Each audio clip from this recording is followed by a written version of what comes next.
Eu queria saudar os queridos irmãos com um cordial feliz sábado.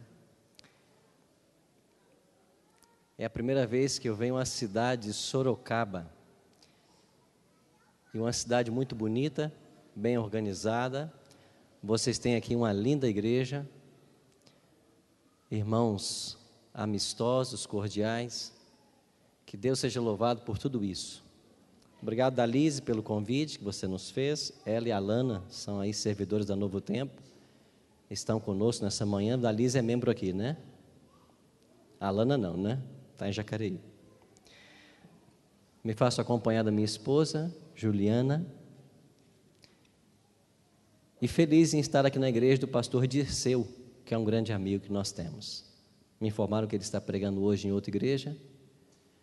Talvez eu não possa vê-lo, quem sabe à tarde. Hoje à tarde, 5h30, nós vamos ter esse programa de vocês aqui, o Remanents, que é o programa jovem de vocês. E nós vamos fazer aqui um estudo de Apocalipse 13. Estamos vivendo um momento muito conturbado da história. Muitas falsas teorias têm sido levantadas por aí. E se nós não conhecermos a verdade, nós podemos escorregar facilmente. Então, hoje, a partir das 5h30 da tarde, nós vamos gastar aqui um tempo estudando Apocalipse 13. Você é nosso convidado para estar aqui presente.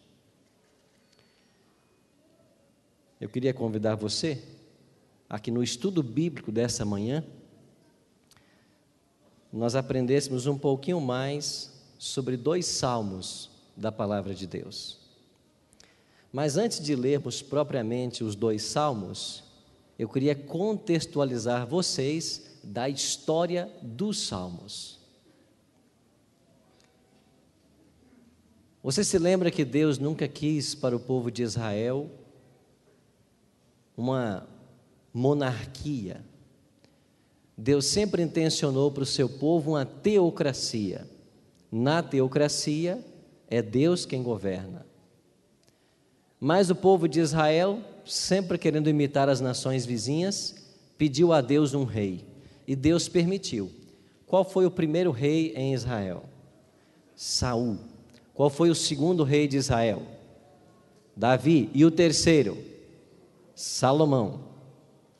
Quando morre o terceiro rei em Israel, pela primeira vez na história, nós temos a divisão das 12 tribos. Durante esses 3 reinados, as tribos estiveram unidas sob uma mesma bandeira. Mas quando morre Salomão, nós temos um sucessor legítimo ao trono e nós temos um concorrente, Jeroboão e Roboão. A partir desse momento, as tribos se dividem. Agora você tem 10 tribos ao norte, com capital em Samaria, e 2 tribos ao sul, com capital em Jerusalém. A partir desse momento você tem 2 dinastias reais e 2 linhagens de profetas. Os reis e profetas do norte, os reis e profetas de Judá ou do sul. As 10 tribos que estavam ao norte em Samaria, por causa do pecado da idolatria, elas foram exterminadas no ano 722 a.C., pelo Império Assírio. E quando as 10 tribos ao norte foram destruídas, sobraram 2 tribos apenas em Jerusalém. Uma delas, Judá. E essa tribo não poderia ser exterminada, porque o Messias viria da linhagem de Judá. Daí o povo de Deus, o povo de Israel, passou a ser chamado de judeus, por causa da tribo de Judá. Acontece que essas 2 tribos também seriam levadas em cativeiro, por causa também do pecado da idolatria. E finalmente chegou o momento do cativeiro. E Nabucodonosor, rei de Babilônia, foi quem escravizou o povo de Deus. Agora, antes que Nabucodonosor chegasse, Deus havia dado em sua palavra toda a orientação para que o povo não fosse pego de surpresa e para que o povo aprendesse a confiar em Deus. Esta é a função da profecia. A profecia tem a função de levar o povo de Deus a confiar nele e não meramente matar a curiosidade sobre os eventos futuros. Agora vamos entender que momento estava vivendo o povo de Deus quando Nabucodonosor estava para chegar. Abra sua Bíblia no profeta Jeremias. Livro do profeta Jeremias, no capítulo 25, olhe para os versículos 11 e 12. O profeta Jeremias escreveu assim, Jeremias 25, 11 e 12. Dizendo para essas duas tribos: toda esta terra virá a ser um deserto e um espanto, e estas nações servirão ao rei da Babilônia, quanto tempo? 70 anos. Verso 12. Acontecerá, porém, que quando se cumprirem os 70 anos, castigarei a iniquidade do rei da Babilônia e a desta nação, diz o Senhor, como também a da terra dos caldeus. Farei deles o quê? Ruínas perpétuas. Quem é que viria escravizar o povo de Deus? Que império? Babilônia. Por quanto tempo eles seriam escravos em Babilônia? 70 anos. Volte algumas páginas da sua Bíblia para o profeta Isaías, capítulo 45, verso 1. Isaías 45, 1. Aqui é anunciado, 150 anos antes do nascimento, o nome do libertador. Assim diz o Senhor ao seu ungido, a quem? A Ciro, a quem tomo pela mão direita, para abater as nações ante a sua face, para descingir os lombos dos reis e para abrir diante dele as portas que não se fecharão. Deus deu o nome do libertador, Ciro, e eu vou adiante dele e vou abrir as portas que não se fecharão. Guarde essa informação. Volte 2 versos. Isaías 44, 27 e 28. Que digo à profundeza das águas, seca-te, e eu secarei o quê? Os teus rios. Que digo de Ciro, ele é o meu pastor, e cumprirá tudo o que me apraz. Que digo também de Jerusalém, será edificada, e do templo será fundado.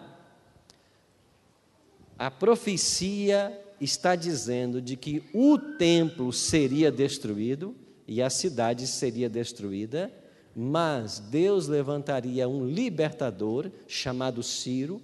Ele libertaria o povo de Deus da Babilônia depois de 70 anos, e a cidade que seria destruída seria reformada, e o santuário que seria derribado seria reformado. O povo de Deus tinha todas as informações necessárias, eles não estavam em trevas. Chegou o momento, Babilônia tornou-se a maior potência mundial, e no ano 605 a.C., Nabucodonosor assume o trono da Babilônia, e ele, por causa da história da cura maravilhosa do rei Ezequias, lembra? Quando ele pediu um sinal a Deus e Deus fez o sol retroceder 8 graus, os babilônicos que estudavam a astronomia perceberam o movimento contrário do sol e ouviram a história de que o Deus de Israel fizera aquilo como prova da cura do rei Ezequias. Enviaram para lá uma embaixada, e o povo de Deus, ao invés de usar um momento para pregar o evangelho e falar do Deus verdadeiro, conduziu a embaixada até o santuário, o templo, e mostrou todas as riquezas que o povo tinha. Quando Nabucodonosor tornou-se rei, a primeira coisa que ele pensou foi: eu sei aonde tem muito ouro.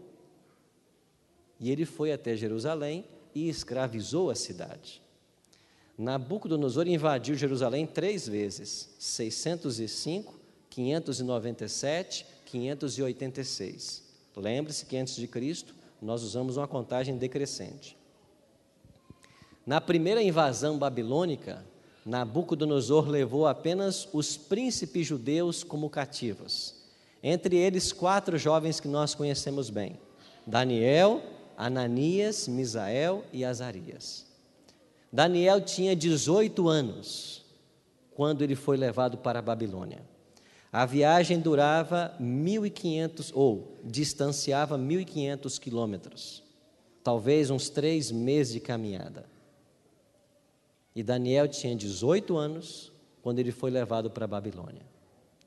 Quando os judeus chegaram lá em Babilônia, entre eles Daniel, como cativos, eles escreveram um salmo. Abra sua Bíblia aí no Salmo 137. Este é o primeiro salmo que nós vamos estudar nessa manhã. Pense no povo de Deus, escravo em Babilônia, escrevendo uma canção. A canção foi assim, Salmo 137.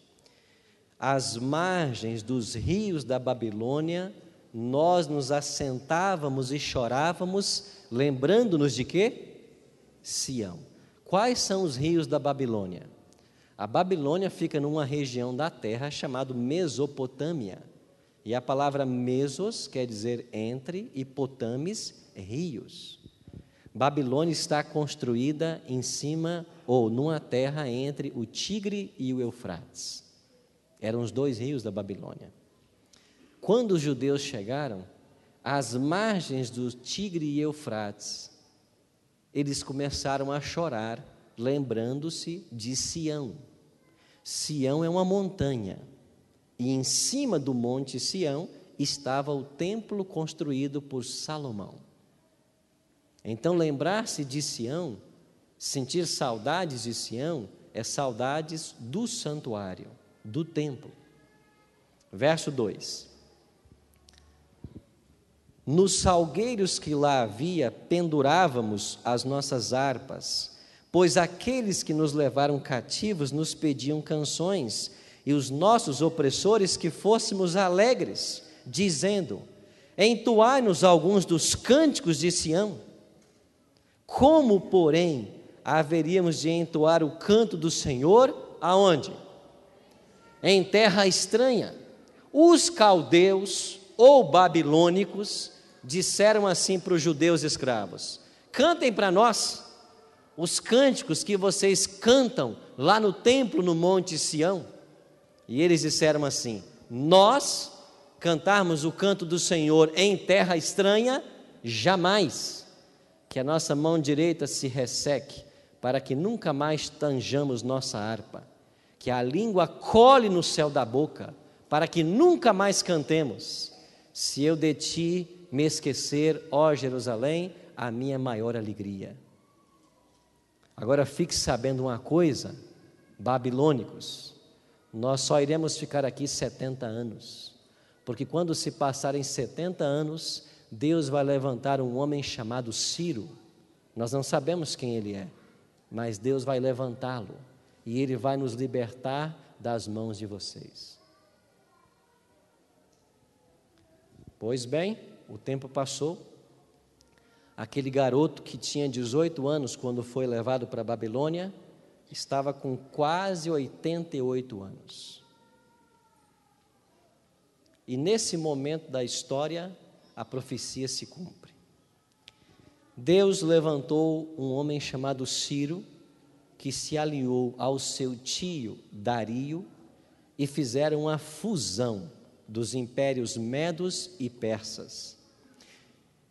E Ciro perfurou uma grande vala, cavou uma grande vala ao lado do rio Eufrates, que cortava a cidade de Babilônia, e no dia aprazado, ele desviou o curso do rio Eufrates para esta vala, e os soldados medo-persas entraram marchando pelo leito do rio para dentro de Babilônia. Mas os portões de ferro, que deveriam estar trancados, impedindo o acesso do rio à cidade, estavam todos escancarados, porque o profeta havia dito: eu iria diante dele, abrirei as portas, e as portas não se fecharão. Esta noite, a história marca como sendo 13 de outubro de 539. Nessa noite, 13 de outubro, estava acontecendo uma festa no palácio, dada pelo neto de Nabucodonosor, Belsazar. E enquanto ele estava com 1000 convidados, numa farra danada, se prostituindo, adorando seus deuses, tomando todas, já bêbado, ele disse assim: vão lá no templo de Marduk e peguem os utensílios sagrados dos judeus, porque eu quero beber vinho agora, mas é na taça que eles adoravam o Deus deles. Vieram então os vasos sagrados do templo de Salomão, e esse povo ímpio começou a tomar vinho nesses cálices sagrados. Isso foi a gota na paciência divina. Então Deus fez uma mão aparecer na parede do palácio e escreveu: Mene, Mene, Tekel, Peres. Quando o rei viu aquela mão, ainda que bêbado, ele teve tanto medo que diz a Bíblia que um joelho batia no outro, de tanto que ele tremia. E ninguém entendeu nada. E no desespero que se arrumou, que se tornou ali o palácio, a mãe do rei disse assim: nos dias do teu pai, que na realidade aqui é o ancestral, né? Havia um jovem aqui que interpretava sonhos, e ele está aí. Mandaram chamar Daniel. Entra agora o velhinho. E Daniel lê o que está escrito na parede, volta-se para o rei Belsazar e diz assim: olha, você estourou o cálice da paciência divina. O seu reino foi pesado na balança e você foi achado em falta. Ele será tirado da sua mão e dado aos medos e os persas. E quando Daniel terminou de interpretar a escritura, Ciro já estava dentro de Babilônia com os soldados. E foi assim que caiu a grande Babilônia. Próximo ato agora. O rei Ciro, que assumiu o controle do império, deveria autorizar por decreto o retorno dos judeus para Jerusalém. Acontece que se os judeus voltassem para Jerusalém, reconstruíssem o santuário, voltassem o sacrifício, no tempo aprazado, quem é que viria? Quem, irmãos? O Messias. E quem é que não queria isso? O diabo. Então o diabo fez o quê? Ele pessoalmente, e deixa eu explicar um detalhe aqui. O diabo não é onipresente, irmãos. Tem gente que acha que o diabo é onipresente. Se o diabo estiver aqui em São Paulo, ele não pode estar no Rio de Janeiro. Se ele estiver no Rio, ele não pode estar na Bahia, muito menos na África e muito menos no Japão, porque ele depende de deslocamento. Ele é um anjo caído, ele não pode estar em 2 lugares ao mesmo tempo. O certo é que ele foi até a corte pessoalmente e começou a colocar na cabeça de Ciro: não assina o decreto, não assina. Mas Daniel, servo de Deus, começou a orar: Deus, cumpra a tua promessa, chegou a hora. Em casa você leia Daniel 9, é a oração de Daniel sobre esse momento da história. Quando Daniel se pôs a orar, o céu enviou o anjo mais poderoso que tem lá. Como é que ele se chama? Gabriel. Esse é o anjo que ficou no lugar do diabo quando ele foi expulso do céu. Gabriel só vem à terra em momentos especiais. Lembra do anjo que anunciou a Maria a gravidez dela? Gabriel. Lembra do anjo que foi explicar para José: não largue essa mulher? Gabriel. Lembra do anjo que tirou a pedra e chamou Cristo da sepultura? Gabriel. Gabriel veio para impressionar o coração de Ciro, e ali ficou Gabriel e Lúcifer, 2 criaturas, brigando. Brigaram 3 semanas, e durante 3 semanas Daniel orou e jejuou, mas a briga ficou empatada. O decreto não era assinado. Depois de 21 dias de oração e jejum, o céu enviou Miguel. Irmãos, quem é Miguel? É o próprio Cristo. E quando Miguel chegou na corte babilônica, saiu demônio por tudo quanto é janela daquele palácio. Não ficou ninguém. E Ciro fez o quê? Assinou o decreto. E o povo judeu poderia voltar agora para Jerusalém. Você imagina que deveria ter acontecido uma grande festa? Não foi? Mas nada disso aconteceu. Sabe por quê? Porque os judeus, quando o decreto foi assinado, e eles deveriam voltar para Jerusalém, eles disseram: não. Nós deixarmos Babilônia, com toda essa estrutura, com todas essas universidades, a maior e melhor cidade do mundo, para voltarmos para uma cidade em ruínas, nós não vamos. E por que eles não foram? Porque eles haviam criado laços com Babilônia.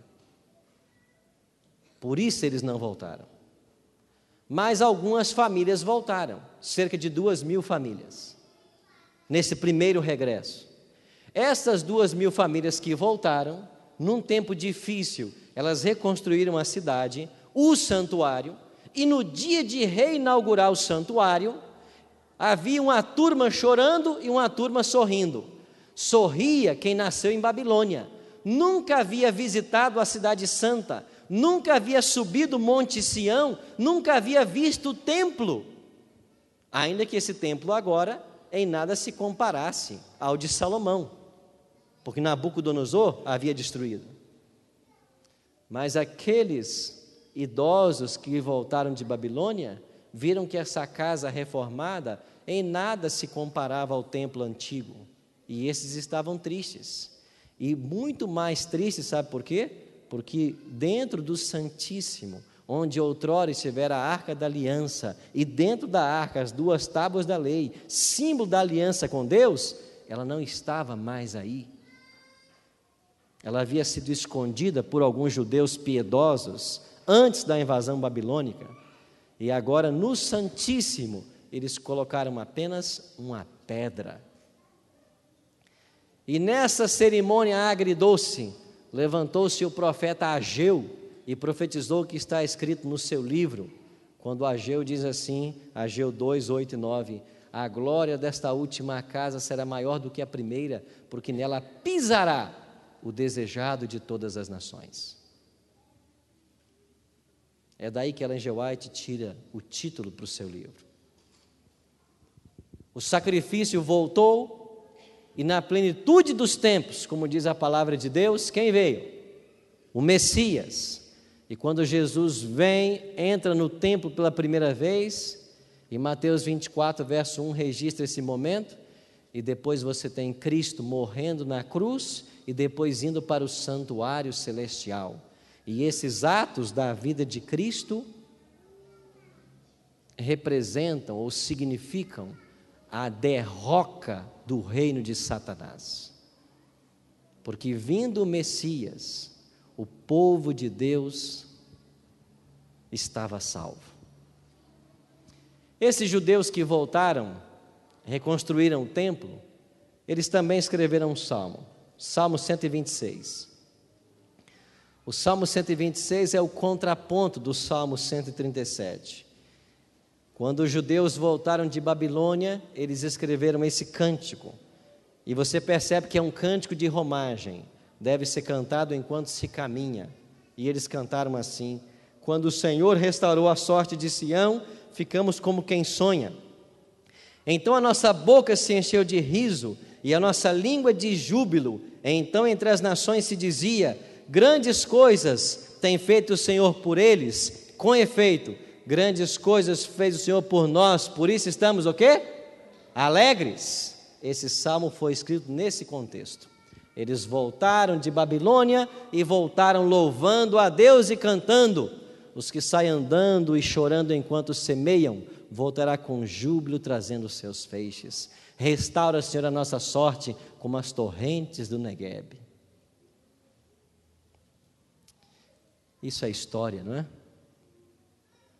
O que tem a ver essa história conosco nessa manhã? Vou à segunda parte do meu sermão. Eu tenho agora 20 minutos para terminar. Abra sua Bíblia em Apocalipse capítulo 18. Vamos à aplicação. Apocalipse capítulo 18 fala da queda de Babilônia. Hoje à tarde vamos estudar o capítulo 13 e talvez, se tivermos tempo, alguma coisinha do 17.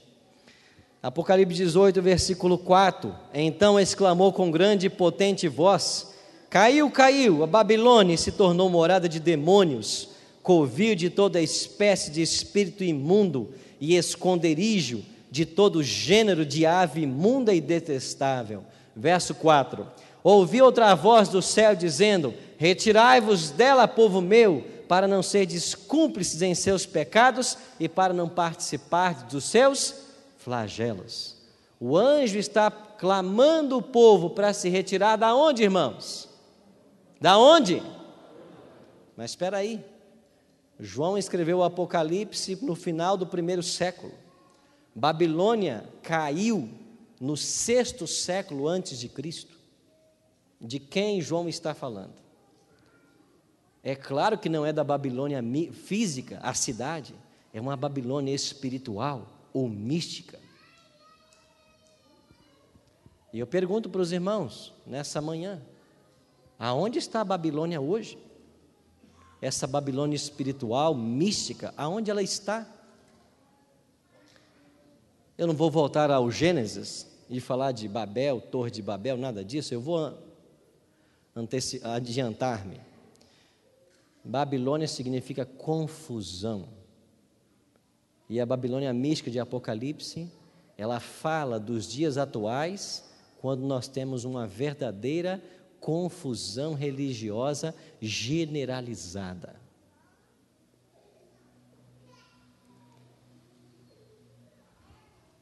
Segundo uma nova enciclopédia de Oxford, nós temos mais de 34 mil religiões no mundo. Quando alguém pretende seguir a verdade, para onde ele vai? O diabo mudou de estratégia. Ao invés de matar quem prega, como fez na Idade Média, ele colocou vários pregadores ao mesmo tempo. E nesse mosaico multirreligioso da sociedade atual, nós podemos perceber pelo menos 4 polos de igrejas. Primeiro polo de igrejas, igrejas que só tratam do dom de línguas. O que interessa é a glossolalia, é falar línguas. Segundo bloco de igrejas, só se preocupam com o exorcismo. Todo culto tem exorcismo. Terceiro bloco de igrejas, só se preocupam com a cura. A cura divina é pregada o dia inteiro, todos os dias. Quarto bloco de igrejas, teologia da prosperidade. Dá tudo para Deus que você fica rico. Vamos fazer uma breve análise. Primeiro bloco de igrejas, as igrejas que só se preocupam ou que fazem do dom de línguas a sua doutrina fundamental e o seu principal movimento no culto. Se você der uma rápida olhada em casa, em Atos 2, você vai perceber que ali é a primeira ocorrência do dom de línguas na Bíblia. E quando o dom se manifestou, o dom de línguas, 3 coisas devem ser destacadas. Primeiro, os discípulos no Pentecostes que precisavam pregar o Evangelho só falavam o grego e o aramaico. E em Jerusalém, naquele Pentecoste, haviam 16 nações que não falavam o grego e o aramaico. Houve uma necessidade de que Deus desse o dom de línguas para os apóstolos, para que eles pregassem o Evangelho. Então, primeira coisa, o verdadeiro dom de línguas só será dado quando houver necessidade. Eu pergunto para vocês, Há necessidade que Deus nessa manhã me dê o dom de falar aqui em russo? Vocês estão entendendo o meu pobre português?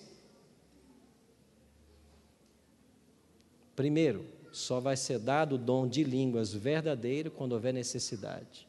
Segundo ponto, o dom de línguas verdadeiro que é dado quando há necessidade, não é uma língua ininteligível, é uma língua conhecida e falada por alguma nação debaixo do céu. Porque em Atos 2, que fala dos partos, medos, elamitas, naturais da Capadócia, do Ponto, da Ásia, da Frígia, Panfilha, eles disseram assim assustados: não são 10 horas da manhã? Esse povo que está aí falando não são galileus? Como é que cada um de nós está ouvindo eles pregar em nossa própria língua materna? Dom de línguas é a habilidade que Deus dá a um crente de falar uma língua materna com a qual ele nunca teve contato. Isso é dom de línguas. Terceiro ponto. Se, segundo Paulo, em 1 Coríntios capítulo 12, é o Espírito Santo quem distribui os dons, e Paulo destaca, ele distribui como lhe apraz, eu não posso pretender que toda a igreja tenha um dom específico. Porque se é o Espírito Santo quem distribui, ele vai dar para você e para mim os dons que ele quer dar. Então não existe essa história de que todos na igreja têm que ter o mesmo dom. Acontece que no pentecostalismo, o dom de línguas é encarado como uma doutrina chamada doutrina da subsequência. E a doutrina da subsequência ensina de que quem recebe o Espírito Santo automaticamente fala línguas. E quem não fala línguas é porque não foi batizado com o Espírito Santo e é um cristão de segunda categoria. Aí quando o povo... Escuta o que eu vou dizer aqui. Preste atenção. Essa é a parte mais importante do sermão. Aí quando o povo sincero de Deus se reúne nessas igrejas para aprender da palavra, porque querem ser salvas, elas são imergidas numa liturgia onde a palavra não é aberta e onde se prega que todo mundo tem que falar línguas. E esse povo de Deus, no momento de transe psicológico, começa Harabarashura, Shurabarahara. E alguém diz assim: foi batizado, falou em línguas. E eu estudei teologia com um rapaz que foi membro de uma igreja dessas por 8 anos. Eu batizei um senhor que foi membro de uma igreja destas por 42 anos. E ele falou línguas 42 anos. E quando ele se batizou na igreja adventista, eu perguntei: irmão José, o que o senhor falava nesses 42 anos? Eu nunca soube, pastor. Mas o que acontece? Pastor, todo mundo começa a falar, e se você não fala, você é um cristão de segunda categoria. E daqui a pouco eu estava falando também, e quando eu falei pela primeira vez, o pastor disse: foi batizado, é o Espírito Santo. E o que essas pessoas estão aprendendo da Bíblia? Pessoas sinceras, filhos e filhas de Deus, que estão em busca da verdade, não ouvem nada da palavra. Sabe por quê? Porque o culto é com perdão da expressão, é uma balbúrdia, é uma confusão. Eu só tenho 11 minutos. Segundo bloco de igrejas, só se preocupa com o exorcismo. Todo culto tem exorcismo. Eu não sei como é que eles fazem, porque culto tem horário, inclusive na TV e no rádio, mas eles exorcizam pela TV, pelo rádio. Eu não sei se eles agendam um demônio para segunda, um para terça, um para quarta, você é quarta, 7h30, eu não sei como é que eles fazem. O que eu sei é que todo dia tem exorcismo. E um dia eu fui confrontado por uma irmã dessa igreja, e ela disse assim: vocês adventistas não têm poder, vocês não expulsam demônios. Eu disse: poder não tem a sua igreja, que todo dia tem demônio nela. Cadê o poder dessa igreja? Que expulsa o demônio na segunda e na terça e está de volta. E o demônio sacode as pessoas e lança no chão. Amigo, escuta o que eu vou dizer aqui. Quem sacode gente e joga no chão é o diabo. O Espírito Santo ergue. Quem sacode pessoas e joga no chão, num transe inconsciente, nostálgico, é o diabo. O Espírito Santo ergue. O Espírito Santo fala com clareza à sua mente. O Espírito Santo apela à sua mente. Terceiro bloco de igrejas, só se preocupam com a cura. Outro dia eu assisti num desses programas de TV, desses curandeiros aí, ele falou assim: eu vou orar agora e Deus vai curar.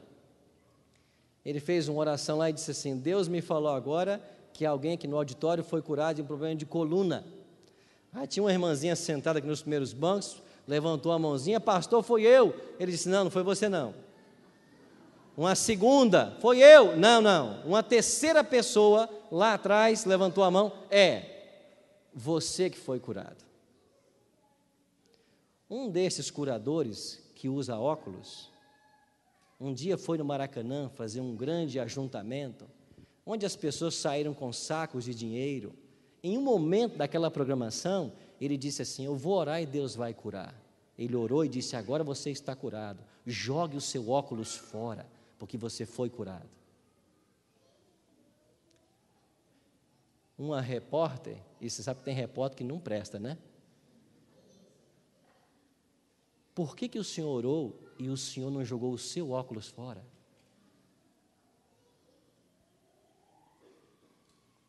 Sabe qual foi a resposta? Porque a cura não era para mim, era para eles.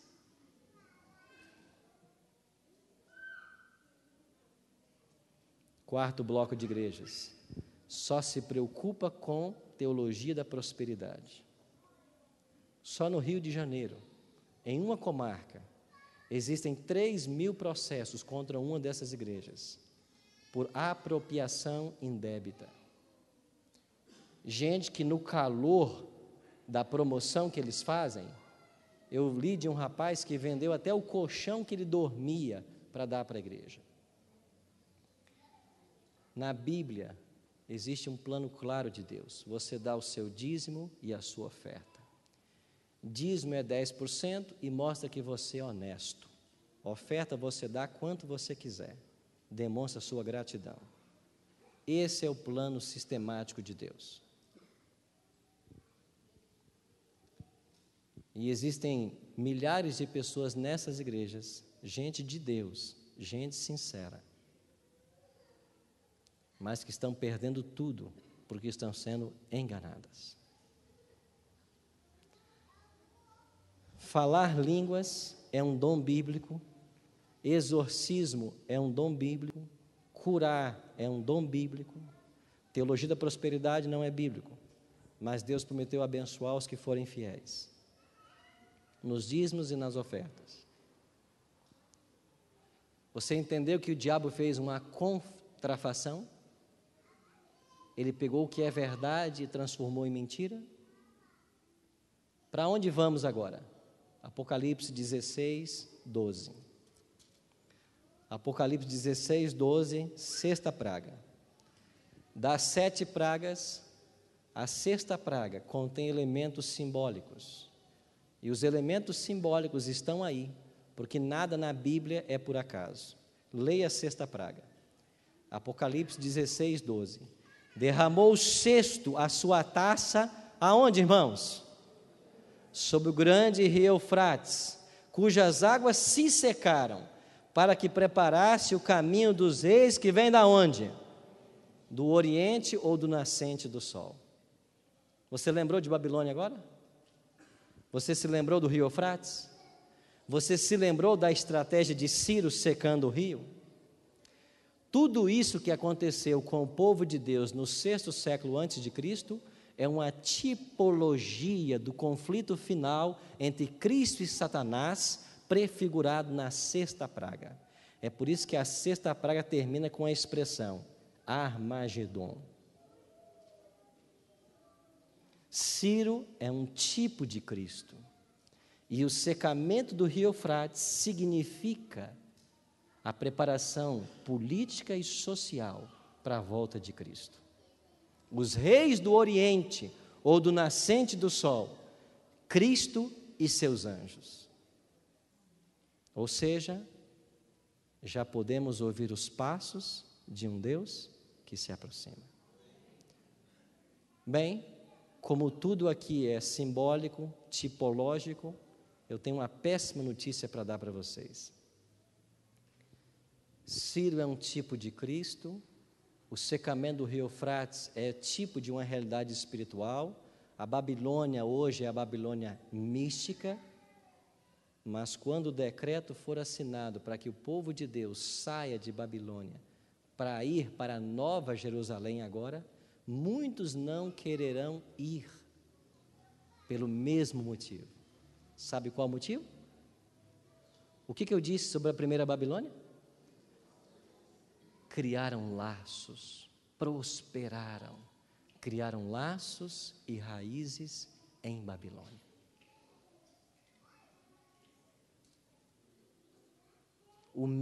A mesma história vai se repetir. Muitos não quererão ir, sabe por quê? Porque tem laços com Babilônia. Meus amigos, se nós soubéssemos quantas coisas Deus tem preparado para nós nesse céu, nós seríamos outro tipo de cristão. Se nós soubéssemos quão breve Jesus voltará a essa terra, o nosso comportamento seria outro.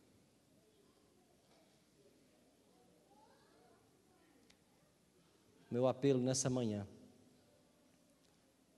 é para algumas pessoas que percebem de que tem alguma coisa ligada com Babilônia. Laços, raízes. São pessoas que estão percebendo que se elas não mudarem, ou se não tiverem um milagre em sua vida, realizado pelo próprio Cristo, não terão chance de salvação. Eu não sei qual é o seu laço com Babilônia. Mas será que nessa manhã eu estou pregando para alguém que tem sido infiel a Deus nos dízimos e nas ofertas? E esse é um laço com Babilônia? Será que é alguém que está trabalhando e estudando nas horas sagradas do sábado? Será que o seu laço com Babilônia são conversas íntimas que você está mantendo com uma mulher que não é tua esposa? Um homem que não é teu esposo? Será que o laço que eu tenho com Babilônia é um estilo de vida que eu tenho longe daquilo que essa igreja orienta ainda? Eu estou falando aqui de comida, bebida, vestuário.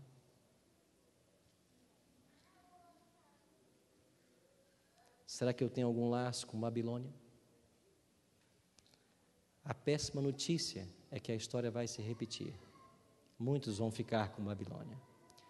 Mas a boa notícia é que Deus vai levantar um povo fiel a Ele. E fraca e defeituosa como possa parecer nossa igreja, esses sinceros reconhecerão na voz de Cristo o Supremo Pastor e dedicarão a Ele tudo, tudo. Eu vou orar agora. Alguém nessa manhã que queria dizer assim: pastor, eu preciso de uma oração, porque eu tenho um laço com Babilônia ainda, mas pelo poder que há em Cristo, eu quero ser liberto nessa manhã. Há alguém? Eu queria convidar você para ficar de pé, se tem alguém aqui.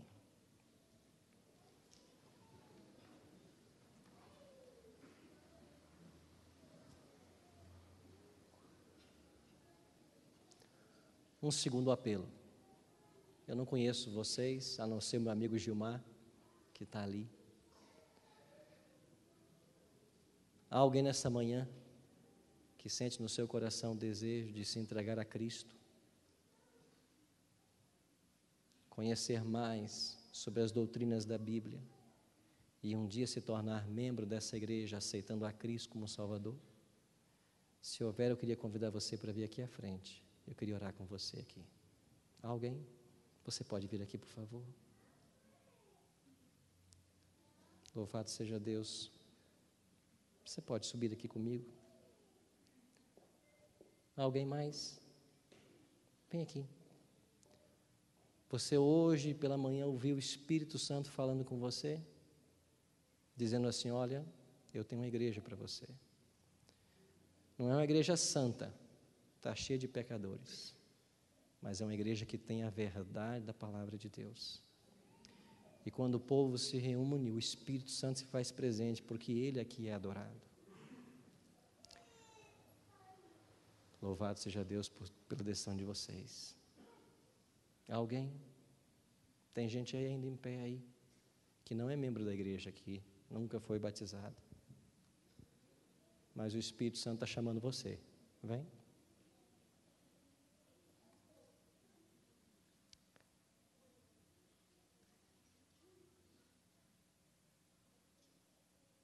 Venha, meu amigo.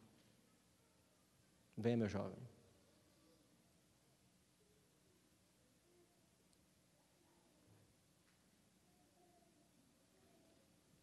A maior decisão que alguém pode tomar é aceitar a Cristo como um Salvador, entregar a sua vida a Ele. Nada acontece por acaso no reino dos céus. O Espírito Santo está trabalhando com vocês desde o dia que vocês nasceram. Não começou agora. Eu podia orar agora, mas eu sei que existe ainda algumas pessoas aí. Onde está você? Está tentando se esconder? Às vezes dá vontade, né? Tem que ter muita coragem para dizer assim, eu quero aceitar a Cristo e quero me preparar para o batismo. Quem mais quer vir? E dizer, pastor, eu quero me desvencilhar de Babilônia completamente, porque eu quero ir para o céu. Eu quero o céu. Tem que querer muito o céu, porque só vai entrar lá quem quiser muito. Onde está você? Tem mais alguém que quer nessa manhã tomar a sua decisão?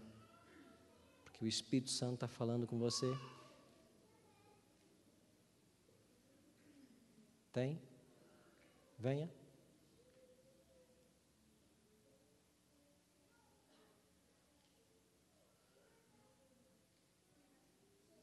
Não foi batizado ainda? Não existe esperança de salvação para você sem batismo. O Cristo não mente. E em Marcos 16 ele disse assim, quem crer e for batizado será salvo. Não existe salvação sem entrega, sem batismo. Antes que eu ore, alguém mais quer vir e dizer, eu quero tomar a minha decisão agora? Amigos, está acontecendo aqui, nós não podemos ver, mas um grande conflito entre o bem e o mal. Se nossos olhos pudessem ser abertos, nós veríamos os anjos de Deus pelejando com os anjos do mal, pela posse de um coração. Por que você não deixa o céu vencer e vem? Eu vou perguntar pela última vez. Alguém mais quer vir e tomar agora a sua decisão?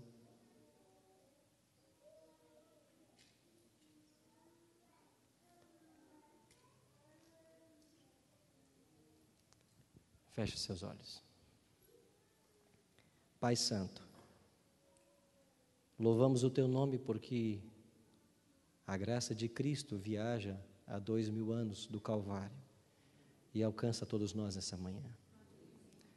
Louvamos ao teu nome porque Babilônia é caída e a tua palavra desmascara os enganos que estão sendo pregados aí fora.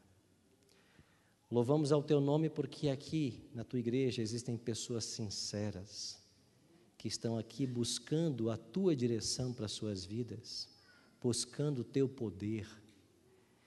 E louvamos mais ainda o teu nome porque o céu foi vitorioso nessa manhã. E aqui à frente está a prova dessa vitória. Pessoas que estão se entregando ao Senhor, porque o teu Espírito Santo as tem chamado. Milhares estão sedentas da tua palavra. E a nossa oração é por esses que aqui à frente estão. O Senhor pode enviar anjos poderosos para estar ao lado delas a partir de agora, para protegê-las, para guardá-las, para que elas tenham oportunidade de em breve serem batizadas, para que o seu nome, os seus nomes estejam no livro da vida, para que quando Cristo voltar em glória e majestade, todos nós estejamos prontos. Abençoa-os. Existem outros que estão de pé na tua igreja nesta hora, quem sabe lá na galeria, que foram tocados pelo teu Espírito, mas não tomaram a decisão agora. Cuida também destes e dê a eles em breve a chance de também tomar essa decisão. A nós outros que um dia fomos batizados, nessa manhã, destrua, Senhor, os laços que nós ainda temos com Babilônia. Ajuda-nos a nos libertar do pecado e do seu peso que tenazmente nos assedia e a corrermos livres e com perseverança a carreira que nos está proposta, olhando sempre firmes para Jesus, o autor e consumador da nossa fé. Que o teu Espírito seja derramado sobre todos nós nessa manhã. Que nós deixemos esse mundo de pecado porque temos uma festa para celebrar ao Senhor na Nova Jerusalém. Esse é o nosso desejo, é a nossa oração, em nome e por amor de Jesus. Amém.